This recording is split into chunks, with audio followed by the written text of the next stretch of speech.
Thanks for joining us at noon. I'm Sam Shocker. We are easing into a calmer week of weather in Colorado over the next few days. So taking you outside right now, it will be another hot day today in Denver, overlooking at the Denver skyline right now. And we are continuing a trend that we've seen all summer long. So joining me now, Keely Chalmers with our 9 News Weather Impact team. Hey, Keely. Yeah, temperatures climbing once again to about 90 degrees today. Some areas may not see the 90s today, certainly. We're going to warm up, though, for the rest of the week, the end of the week. Tomorrow, 80s as well.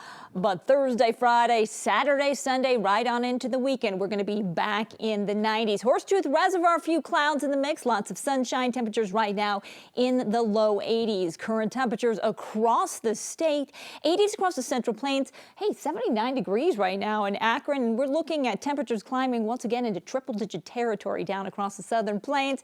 Mild temperatures in the 70s, 84 in Eagle, 88 degrees right now in Grand Junction. Live radar pretty quiet, although we are tracking moisture to the north of us. Some of that will be sneaking down into Colorado. And as we get some of that daytime heating, we are looking at instability and the potential for not just strong storms, but the potential for some severe thunderstorms out across the eastern plains. Here is the severe thunderstorm risk. This is for today. Marginal risk for the metro area. That risk increases as you head east across the plains.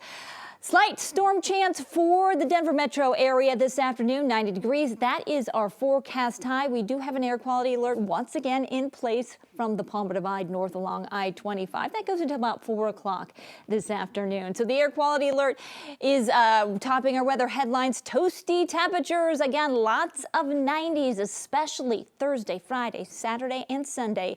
And we are tracking scattered storms. Those storms potentially posing a risk down in Pueblo County at the Aspen Acres burn scar for tomorrow, with the potential for some strong cells and flash flooding. We'll talk more about that and kind of take a look at when we could expect some thunderstorm activity here in the metro area, coming up in your complete forecast in just a bit. Keely, thank you. This past week's storms brought relief to some parts of our state, but new issues to others.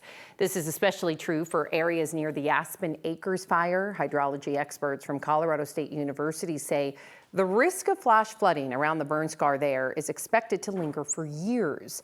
They note it only takes about 1/10 of an inch of rain to cause dangerous flooding in a burn scar. So the soil in the area no longer soaks up that rain, causing it to pool instead. The recovery timeline depends on how quickly vegetation can grow back after the fire. Pueblo County is telling people in the burn scar to always have 72 hours worth of food, water, and medication. Experts also suggest adding materials like mulch around their homes to help soak up the water. Crews are still down there making progress on repair work. Right now, the fire is 72% contained. Closer to the metro area, a retaining wall failed, and now neighbors in Jefferson County are dealing with the aftermath. When storms came through the area this past weekend, water and debris started to pour into people's homes. Now people who live there are concerned about the wall's stability. 9 News reporter Courtney Yoon shows us what people are dealing with. Neighbors are worried that if additional rain comes, that there could be more damage to their homes. So take a look at the retaining wall here. It's all dried up now, but you can see residents have already placed sandbags around the area just in case more wet weather comes. Some neighbors say there was at least 6 inches of mud and debris across parts of their yard.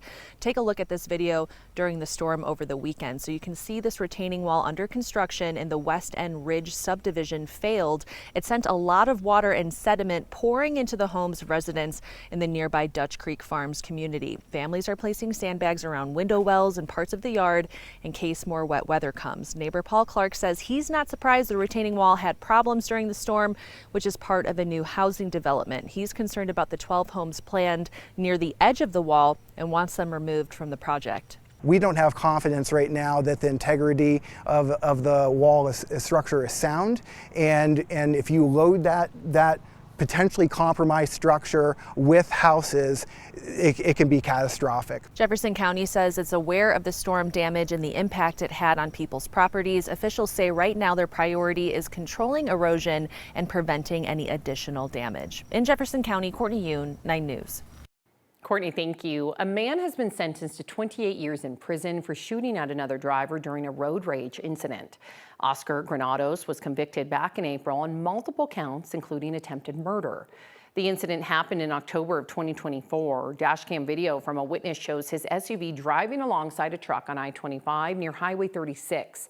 He fired multiple shots, hitting the driver of the truck, causing them to lose control and eventually crash. The driver of the truck did survive.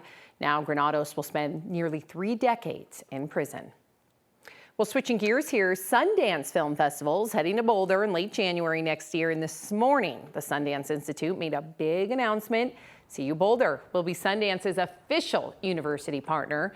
Sundance will offer exclusive events for students throughout the school year, free on-campus film screenings, and a discounted ticket program for students. This is so cool. There will also be internship opportunities, and student journalists will have a chance to cover the festival.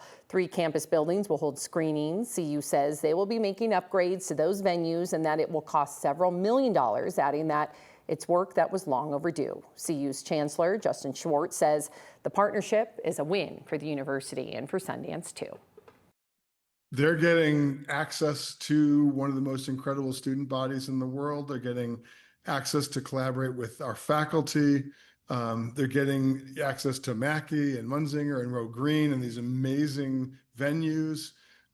Utah, I mean, I love Utah. They had no venue that could even begin to rival Mackey. Like they just had nothing that size, nothing that elegant, nothing that historic.